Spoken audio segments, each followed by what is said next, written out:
What's up, guys? My name's Brandon, and welcome back to Apple Weekly. In this episode, we're going to discuss even more iOS 17 features and changes, why the UK is trying to ban iOS security updates, a $175,000 Apple auction, a crazy AirTag story, and much more. And as always, if you want to stay updated with all things Apple, make sure to hit that subscribe button down below, and also be sure to check out the Apple Den newsletter for your weekly fix of Apple news. All right, so let's start with even more iOS 17 features and changes, more specifically changes found in the latest Beta 7. So the first thing I want to talk about is the AirDrop icon being changed for the Mac. So if we go into one of our photos here and tap on AirDrop, you will notice that the glyph icon now reflects the macOS Sonoma wallpaper. We also have a change in the Maps application related to offline maps. So it looks like now when you have weak cell connectivity or weak Wi-Fi connectivity, it prompts you to download offline maps so you don't have issues with navigation loading slowly. There's also a change with the AirPods Pro 2 in the conversation awareness feature. So if you go down here, we have our conversation awareness toggle. And the first time this actually invokes on your AirPods, like when you have your AirPods in and conversation awareness actually kicks in,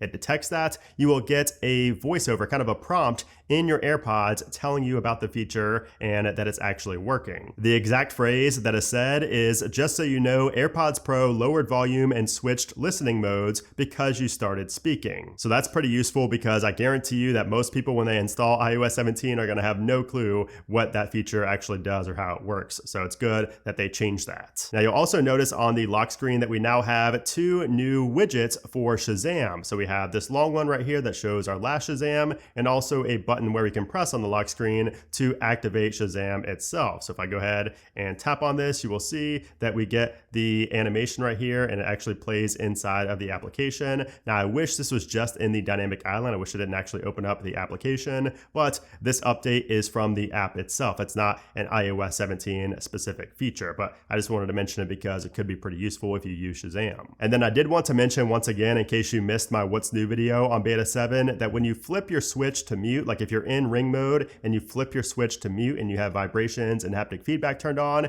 you will notice a new pattern in that haptic feedback. It's a little bit more prominent and it's also just a different pattern. It has like 3 back-to-back-to-back little vibrations that you feel. And that is the first time, I believe, ever that we've had a change to the vibration pattern for muting our device. So that is interesting. And again, this probably hints at the action button actually coming in the iPhone 15 Pros. And then we do also have some minor changes in the code in Beta 7, but nothing really significant. So anyway, I want to talk about the performance and the battery life here in Beta 7. So I've not had a single bug in this update. You know, knock on wood that I'm not going to have anything in the next beta, but I've not had any issues with Beta 7 so far. Everything has been smooth, no crashes, nothing like that. And that's kind of expected. I mean, we are on an A build. We do have an A at the end of the build number, which does indicate we're nearing the end of the beta cycle. So in general, they are usually the more stable releases, but it's been excellent so far. And if we take a look, I actually ran a fresh Geekbench score or big Geekbench test, and we got a 2668 on the single core and a 6893 on the multi-core. And if we go back to my video, you can see before we got a 2635 and a 6755. So higher on both ends now after a fresh run of the Geekbench test, not right after installing the update. This is kind of a more accurate look at the performance in terms of Geekbench scores. And you can see how this compares to the previous beta. This is what we had in Beta 6. We had a 2645, 2668 now, 6801, 6893 now. So this is also a fresh run on the previous beta on Beta 6. So you can see how those compare. We're consistently going up in our Geekbench scores. And then as far as the battery life goes, I am going to grab my main device over here. Battery life in general has been about the same as Beta 6 to me, which I did anticipate. I did mention that in my Beta 7 What's New video, that battery life is probably going to remain about the same. It could get a little bit better, but I've noticed that battery life has been pretty much in line with what I experienced with Beta 6, which is good. We had a nice increase going from Beta 3 to 4, and then from 4 to 5, and then a minor jump from 5 to 6, and now in Beta 7, I think it's about the same as we saw in Beta 6. So my last 24 hours, nothing special here. I have been using my phone quite a bit, but the battery life has been great. And then my last 10 days, you can see, I have been using my phone a little bit more, but again, the battery life seems pretty much in line with what we saw over the previous betas cycle, beta 6. So no complaints with battery life or performance at this point. I think it's good enough for pretty much anybody's daily driver at this point. Okay, so now let's talk about if we're gonna see a beta 8 next, or if we're gonna see an RC next, because since we have an A at the end of the build number, that indicates usually that we're gonna go to an RC after that. However, Apple has done A builds multiple times in a row. I think they've done it like 3 times in a row before RC at one point in the past. So I would not rule out a beta 8 from coming next week, but it's kind of a 50-50% chance at this point that we see a beta 8. So we could see a beta 8 next week, or like I mentioned in my What's New video, we could skip the next 2 weeks. So we may not get a beta on the 28th or the week of the 4th. We might just go straight to an RC on the Apple event day. So the week of the 11th is when we're expecting to be having that Apple event, and Apple usually releases the RC build for their big iOS version after that event. So if we do have the event on the 12th, that's when I would expect to see the RC, regardless of whether or not we get a beta 8. And then after that, we should see the final release right there on the 18th or the week of the 18th. Okay, so now let's talk about some more iOS related news before the main news section of this episode. And the first one, I have to get on my main phone again for this one, is that the Tesla application now has shortcut actions, a lot of new shortcut actions. It looks like over 20 shortcut actions for different things you can do in the Tesla application. We have things like close all windows. You can lock and unlock your car via a shortcut, like you could include these in automation and everything. You can flash the lights, you can honk, you can open the trunk, open the frunk, you could set the climate. You could do all of this straight from shortcuts now, which is awesome. I need to build out some automations surrounding the Tesla actions in here. So if you have a Tesla, check these out. The Threads application finally got a desktop version. So I don't know if you're still using Threads or not. At this point, with X paying creators, I don't really see the point in posting on Threads. It looks like Google Chrome is copying Safari and iOS by moving their address bar to the bottom, just like Apple did a couple of years ago. So this is now in testing on the iOS app. And me personally, I've gotten used to the address bar being at the bottom now. I prefer it over being at the top, but of course this is always going to be a controversial change. WhatsApp now allows for HD video. So last week we talked about how you can now send full resolution photos, and now that has been expanded into videos. You can now send uncompressed videos via WhatsApp. Tap to Pay has now gone live in the Netherlands. It's pretty limited right now, but a lot of other payment services have confirmed that they will be supporting Tap to Pay soon. Okay, so now let's talk about the latest Apple news, and I'm going to be talking about the iPhone 15 Pro leaks in a separate video. So if you want to see that, the link is up in the cards, up in the top right of this video, and also down in the description below. There's a lot to cover, so I didn't want to cover it in this video because it'd be 30 minutes long. But anyways, now let's talk about the UK government situation and how they could actually be banning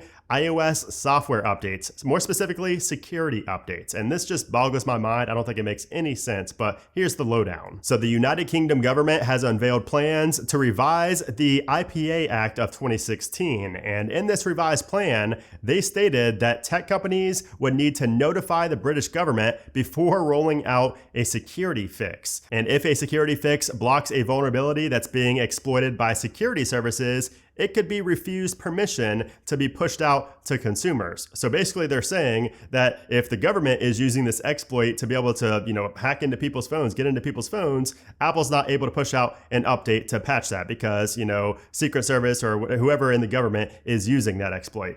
That's insane. That is like extreme versions of insanity. The specific quote, which is from Just Security, says this: device manufacturers would likely also have to notify the government before making available important security updates that fix known vulnerabilities and keep devices secure. Accordingly, the Secretary of State, upon receiving such an advance notice, could now request operators to, for instance, abstain from patching security gaps to allow the government to maintain access for surveillance purposes. I mean, I can't say I'm too surprised because keep in mind, this is the same government who back in 2017, maybe even earlier, was against end-to-end encryption. And this is who Apple kind of just earlier this year said, before we end end-to-end encryption, before we take that out of our services, we'll just remove FaceTime and iMessage from the UK. It just won't be available in the UK if you're going to ban end-to-end encryption. And I think that the UK government thinks that Apple and these other big companies are just bluffing. But I can honestly see, if this goes through and all this goes through, that Apple just simply removes the UK from iMessage and FaceTime. Like, those applications will just simply not work in the UK. And I think once that happens, that's going to set the example for WhatsApp and, all these other messaging applications that have end-to-end encryption. But anyway, the whole moral of the story is about the security updates and how just insane it is that the UK is really trying to essentially ban certain security updates from going out based on if the government is actually using them to basically spy on other people. Just insane. What do you think about this? Now let's talk about two different Apple auctions that just ended this past week, and the numbers that these pieces went for is insane. So the first one is a check from 1976, but this is no ordinary check. This one was signed by both Steve Jobs and Steve Wozniak, and it is the second check to ever be written by the Apple Computer Company, and it was made out to PCB Maker for $116. And this check was estimated to go for more than $50,000, and boy did it surpass that estimate, because it just sold for $135,000. So that is an insane amount of money for a piece of memorabilia. Obviously, it's very limited, very rare, so it's probably worth it for the collector. But what's even crazier is that another auction ended that same day, and it went for $175,000. And this auction that went for $175,000 was a Steve Jobs handwritten advertisement draft for the Apple I computer. But what makes it even cooler, and honestly the reason it probably went for so much, is because it also included two original Polaroid pictures of the working prototype, photographed at the Bite Shop and annotated by Steve Jobs. So that is super cool, and it's really crazy to see how much these memorabilia pieces are going for these days. It's insane. And honestly, like I've said before, I could see them just increasing in value over the long term. And then finally, just as tradition, let's talk about another crazy AirTag story. This time it's about a man who went on an everly increasing wild goose chase while trying to get his luggage back from the airport. So this man was flying from Chicago to Toronto, but due to weather, his flight got canceled and he was diverted to Washington, D.C. And while both he and his luggage arrived in D.C., by the time he made it back to Toronto in the middle of the night, his bags were nowhere to be found. So naturally, he contacted United Airlines, and they told him that his luggage was in Toronto, but they would still deliver it to his home since he couldn't find it. But the man determined that that statement was a lie, because he thankfully had an AirTag in his bag and was able to see that the bag was actually left behind in Washington. It was not in Toronto like they said. So United finally put the bag on an Air Canada flight back to Toronto, but that's where even more confusion began, because the airlines apparently were not communicating, since the bag was just put on a carousel at baggage claim instead of actually being delivered to his house. So it was then that it was left at the baggage hall unattended for the next 24 hours. And when he noticed this in his Find My application, he contacted United again to tell them he never received his bag. And that's when they said that the bag was still in Washington, D.C., even though his AirTag said it was in Toronto. And of course, the airlines assured him that someone would get his bag to him ASAP, but it never happened. He watched it sit stationary in that same airport for another 24 hours. So after that, the next day, he decided to go to the Toronto airport himself, and he found an Air Canada staff member who was actually helpful, and they allowed him to be escorted into the secured baggage hall. And when he was in there, he used his iPhone 14 and most likely precision tracking to locate his bag, and he finally got that sorted out, but he had to do it himself. So just crazy, and another instance, another reminder that if you're traveling anywhere, an AirTag in your bag is an absolute necessity. It is a must. But anyways, guys, I hope you enjoyed this episode. It was a little bit shorter because a lot of the news this week was surrounding the iPhone 15, and that's why I made a separate video on that. Again, up in the cards, down in the description below. But nonetheless, I hope you enjoyed this video. If you did, I would appreciate if you gave it a thumbs up. Also, make sure to subscribe for more videos just like this one. But anyways, guys, thanks again for watching, and I'll see you soon.